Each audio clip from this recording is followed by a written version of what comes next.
Good morning friends, आपका अनमोल tutorial में स्वागत है। और आज का टॉपिक है एंशिएंट हिस्ट्री का सामान्य परिचय। मोस्ट इम्पोर्टेंट 40 क्वेश्चन है। आइए देखते हैं। पहला प्रश्न है, इतिहास के तहत अध्ययन किया जाता है। तो इसका जो उत्तर है ए, अतीत का। अगला प्रश्न देखते हैं, यूनानी इतिहासकार कौन था? देखिए, ये नेट जीआरएफ 2005, 2009 और 2013 में प्रश्न आ चुका है, तो बहुत इम्पोर्टेंट प्रश्न है। तो इसका जो उत्तर है बी, हेरोडोटस। अगला क्वेश्चन देखते हैं, निम्नलिखित में से किसने स्पष्टता कहा कि इतिहास के समस्त निष्कर्ष युक्तिसंगत साक्ष्यों पर आधारित हैं? तो इसका जो उत्तर है वो है थ्यूसिडाइडिस।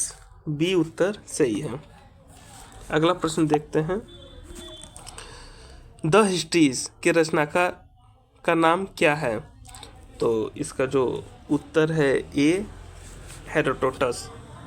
अगला प्रश्न देखते हैं, इतिहास के पिता द फादर ऑफ हिस्ट्री पदवी सही अर्थों में निम्न में किससे संबंधित है? और ये बहुत महत्वपूर्ण प्रश्न है। RAS आर्टिस 94, 95 UPGSC में भी 18 में आ चुका है।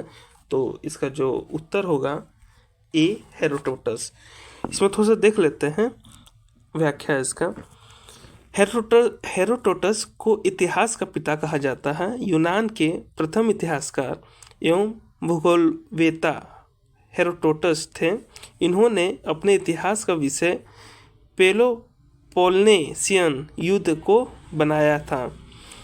यही इनका व्याख्या था थोड़ा। आइए अगला प्रश्न देखते हैं, इतिहास अपने को दोहराता है, यह किसका कथन है? तो इसका जो उत्तर है बी है, कार्ल मार्क्स। अगला प्रश्न देखते हैं, हम इतिहास से यही सीखते हैं कि आदमी इतिहास से कभी कुछ नहीं सीखता, यह कथन किसका है? तो इसका जो उत्तर है वो हीगेल। ए उत्तर सही है। अगला प्रश्न देखते हैं, किसका कथन है समस्त इतिहास वर्ग संघर्ष का इतिहास है? तो इसका जो उत्तर है वो है कार्ल मार्क्स। ए उत्तर सही है। अगला प्रश्न देखते हैं, निम्नलिखित में से कौन सा एक इतिहास के विषय में मार्क्स के दृष्टिकोण का संक्षिप्त वर्णन करता है? तो नो का जो उत्तर है वो बी है, इतिहास शोषक और शोधित वर्गों के बीच संघर्ष का सिलसिला है। ये उत्तर सही है। अगला प्रश्न देखते हैं, देखिए CDS 2010 में भी आया चुका था। अगला प्रश्न देखते हैं, निम्नलिखित में से किसने द्वंद्वात्मक भौतिकवाद के सिद्धांत का प्रतिपादन किया है? तो जो इसका जो उत्तर है वो मार्क्स है। उत्तर बी सही है। अगला प्रश्न देखते हैं, कार्ल मार्क्स ने वर्ग संघर्ष की प्रक्रिया को निम्नलिखित में से किस सिद्धांत की मदद से समझाया है? UPSC 2011 में भी आ चुका है। तो इसका जो उत्तर है वो डी है, द्वंद्वात्मक भौतिकवाद। अगला प्रश्न देखते हैं, इतिहास विकित की राजनीति है, यह कथन किसका है? ये नेट GRF 2004 और 2013 में भी आ चुका है। तो इसका जो उत्तर है सी है, सिले। अगला प्रश्न देखते हैं, 13वां प्रश्न है, सुमेलित कीजिए ऑक्सफोर्ड, ट्रेवलियन, कॉलिंगवुड, ब्यूरी। इनको आपको भाई मैच करना है, तो हम डायरेक्ट बता देते हैं। इसका जो उत्तर है वो ए है। इसका उत्तर ए है। तो ऑक्सफोर्ड जो है वो तीसरा इसका सही है। सच ये है कि इतिहास में अतीत वर्णन के साथ बदलता है। और जो बी, ट्रेवलियन है, इसका जो उत्तर है वो 4 है, इतिहास का महत्व वैज्ञानिक नहीं है। और जो सी है, जो कॉलिंगवुड है, इनका कथन जो है वो संपूर्ण इतिहास विचारों का इतिहास है। ए वाला सही है। और जो डी है, ब्यूरी, इसका जो उत्तर होगा मतलब कथन है, इतिहास स्वतः मात्र एक विज्ञान है, इससे कम नहीं और इससे अधिक नहीं, ये इनका कथन था ब्यूरी का। तो ये सारा कथन का इस तरह से प्रश्न आता है, एग्जामों में देखने को मिलता है। आइए अगला प्रश्न देखते हैं। 14वां प्रश्न है, किस इतिहास दर्शन शास्त्री ने कहा था समस्त इतिहास समकालीन इतिहास है? यह नेट JRF 2019 में आ चुका है। तो इसका जो उत्तर है वो बी है, बेनेडिगो क्रॉचे। अगला प्रश्न देखते हैं, इतिहास अतीत एवं वर्तमान के बीच अंतहीन वार्ता है, यह किसने कहा था? तो ये बहुत महत्वपूर्ण प्रश्न है, आप देख ही रहे हैं कितनी बार पूछ चुके हैं। तो जो इसका उत्तर है ए है, EH कार। ई NET JRF 2016 Bihar judiciary service 2016 में आ चुका है। तो ये बहुत महत्वपूर्ण प्रश्न है। अगला प्रश्न देखते हैं, 16वां प्रश्न है, तिथियों के साथ प्रयुक्त होने वाला BC किसको संक्षिप्ताक्षर है? मतलब इसका फुल फॉर्म क्या है? BC का बिफोर क्रिस्ट। अगला प्रश्न देखते हैं, तिथियों के साथ प्रयुक्त होने वाला AD का पूर्ण रूप क्या होता है? तो इसका जो उत्तर है ए है, एनो डोमिनी। अगला प्रश्न देखते हैं, वर्ष 50 ईसा पूर्व। तो इसका आपको बताना है। तो इसका जो उत्तर होगा वो बी होगा, वर्ष 150 ईसा पूर्व के बाद आता है। ठीक है। अगला प्रश्न देखते हैं, वर्ष 1015 ईस्वी किस शताब्दी में आता है? तो इसका जो उत्तर है वो डी है, 11वां शताब्दी में आता है। अगला प्रश्न देखते हैं, सुमेलित कीजिए, विक्रम संवत्सर, शक संवत्सर, गुप्त संवत्सर और कलिश संवत्सर। इसको आपको इसका डायरेक्ट हम उत्तर बता देते हैं। इसका जो उत्तर है वो डी है।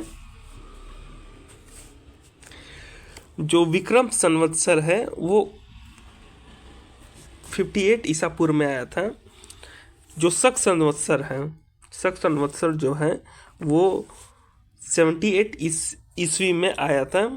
गुप्त संवत्सर है जो 320 ईस्वी में आया था। और जो कली संवत्सर है वो 3102 पहला जो ईसा पूर्व है इसमें आया था। ये इसका थोड़ा सा व्याख्या है, अगर आप देखना चाहें तो आप देख सकते हैं। विक्रम संवत प्रायः माना जाता है कि विक्रम संवत का आरंभ 58 ईसा पूर्व में हुआ था। ठीक है। शक संवत, शक संवत राष्ट्रीय साके अथवा शक संवत भारत का राष्ट्र कैलेंडर है। यह 78 ईस्वी से प्रारंभ हुआ था। तो देख रहे हैं, गुप्त संवत को देखते हैं। चंद्रगुप्त प्रथम ने अपने शासनकाल में एक नया संवत चलाया जिसे गुप्त संवत कहा जाता है। तो ये जिस काल में संवत चला है उसकी व्याख्या है इसमें। कली संवत, कलियुग संवत भारत का प्राचीन संवत है जो 3102 ईसा पूर्व में आरंभ हुआ था। ये कुछ व्याख्या है। आइए अगला प्रश्न देखते हैं। विक्रम संवत प्रारंभ हुआ था, अभी जस्ट देखें आप, 58 ईसा पूर्व में। बहुत महत्वपूर्ण प्रश्न है, 2008 में RRB में आया था।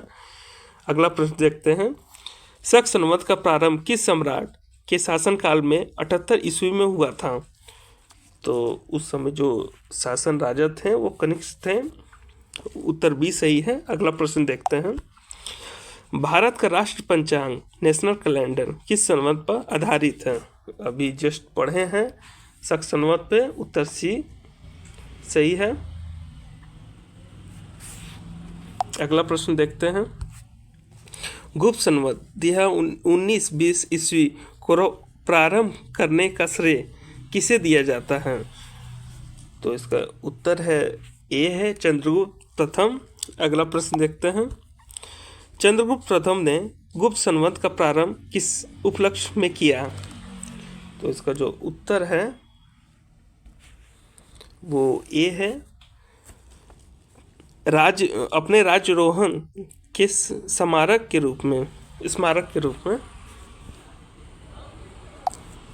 अगला प्रश्न देखते हैं, निम्न कथनों का विचार कीजिए तथा नीचे दिए गए कूट से सही उत्तर दीजिए। ठीक है, इसका जो सही उत्तर हम डायरेक्ट बता देते हैं, ये सी है।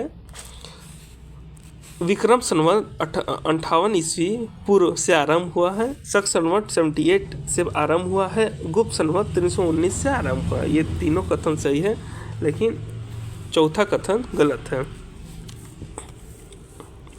अगला प्रश्न देखते हैं। हर्षवर्धन ने 606 ईस्वी में हर्ष संवत की स्थापना किस उपलक्ष्य में किया था? तो दोस्तों, जितने भी राजा थे वो हर साल मतलब अपने कुछ खास मौके पे अपना कैलेंडर रिलीज़ करते थे।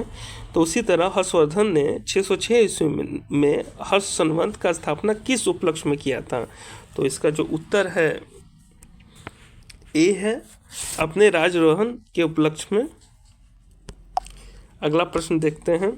निम्नलिखित में से वो कौन सा संवत है जो कलचुरियों द्वारा प्रयुक्त किए जाने के कारण कुलचुरी संवत भी कहलाता है? तो इसका जो उत्तर है वो सी है, त्रिकुटक संवत। अगला प्रश्न देखते हैं। चालुक्य विक्रम संवत का प्रचलन किसने किया? तो जो इसका उत्तर है वो सी है, विक्रमादित्य 6। अगला प्रश्न देखते हैं। निम्नलिखित में से किसे एक नए संवत चलाने का यश प्राप्त है? तो इसका उत्तर जो है डी है, लक्ष्मण सेन। अगला प्रश्न देखते हैं। ये सब इम्पोर्टेंट प्रश्न है, ये आप देख रहे हैं यूपीपीएससी 1999 में आया है। अगला प्रश्न देखते हैं। निम्नलिखित में से कौन सा वर्ष दिसंबर 2009 में शक संवत का वर्ष होगा? तो ये 1931 होगा। अगर आप देखना चाहें व्याख्या में तो देख सकते हैं। शक संवत कनिष्क ने चलाया था और यह तिथि 78 ईस्वी मानी जाती है, अतः वर्ष 2009 से माइनस कर दिया गया तो इसका ईयर निकल गया 1931। ठीक है, अगला प्रश्न देखते हैं। विक्रम संवत 2070 को ईस्वी संवत में रूपांतरित करने का मान होगा? तो इसका जो उत्तर होगा सी, 2013 ईसा पूर्व।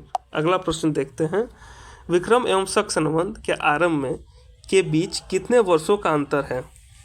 तो ये बहुत महत्वपूर्ण प्रश्न है, ये नेट जीआरएफ सब में आ चुका है। तो इसका जो उत्तर है 135 वर्ष। अगर आप देखना चाहें तो आप देख सकते हैं, विक्रम संवत और शक संवत दोनों को ऐड कर दिया गया है तो आपका निकल गया है। सॉरी, 135 वर्ष है, देखिए ये आपका निकल चुका है, तो आप इसको देख सकते हैं। अगला प्रश्न है।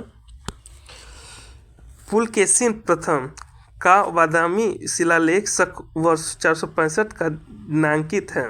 यदि इसे विक्रम संवत में दिनांकित करना हो तो वर्ष होगा, ये 1997 में आ चुका है यूपीएससी में। तो इसका उत्तर है वो 600। ठीक है, अगला प्रश्न देखते हैं। कैलेंडर में VC 2063 लिखा हुआ है तो शक संवत क्या होगा? ये RPSC में आ चुका है, तो इसका जो उत्तर है वो सी है, 1928 शके। आप देखना चाहेंगे तो देख सकते हैं। विक्रम संवत और शक संवत आपस में अंतर 57 + 78 है, तो 135 वर्ष है। तो अतः 2063 में 135 को माइनस कर दिया गया है तो आ गया है। अगला प्रश्न देखते हैं। 36वां प्रश्न है। पुरातत्व में स्तर विन्यास पद्धति स्ट्रेटिग्राफी निम्नलिखित में से किसको समझने के लिए प्रयुक्त की जाती है? तो ये यूपीएससी 2011 में भी आ चुका है ये प्रश्न। इसका जो उत्तर है वो बी है, भौतिक अवशेष के क्रमिक निक्षेप हैं। इसके व्याख्या भी हैं,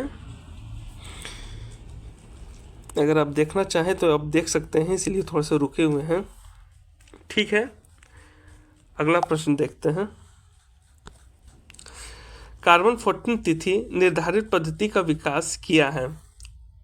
तो इसका जो उत्तर है ये बहुत महत्वपूर्ण प्रश्न है, आ सकता है आगामी एग्जाम में। तो इसका उत्तर डी है। वर्ल्ड लिब्बी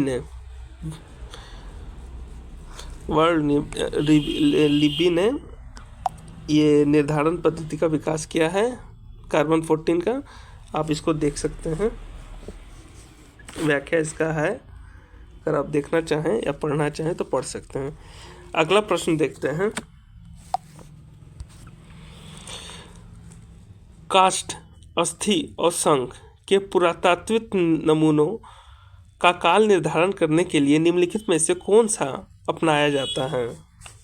तो इस बहुत महत्वपूर्ण है। इसका जो उत्तर है वो ए है। कार्बन 14 से ही काल का निर्धारण होता है। अगला प्रश्न देखते हैं। कार्बन डेटिंग निम्न की आयु निर्धारण हेतु प्रयुक्त होता है। इसका जो उत्तर है वो ए है, जीवाश्म के लिए। ठीक है, कार्बन डेटिंग जो होता है किसी भी चीज़ की आयु को निर्धारण करने के लिए होता है। ये यूटीटी उत्तराखंड पीएससी 2008 में आ चुका है। और अगला लास्ट प्रश्न है।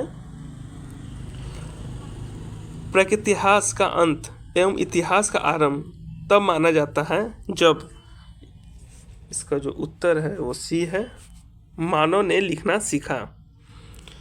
तो ऐसे दोस्तों टोटल 40 प्रश्न आपके सामने दिए हैं, जो बहुत महत्वपूर्ण प्रश्न हैं, जो समान परिचय से जो प्रश्न आती हैं इतिहास का, वो हर एग्ज़ाम में आपको आते हैं।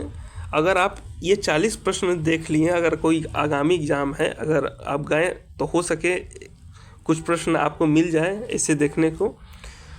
अगर आपको मेरा ये वीडियो अगर आपको सहयोग कर रहा है तो आप मेरा वीडियो को लाइक और सब्सक्राइब कर सकते हैं। धन्यवाद।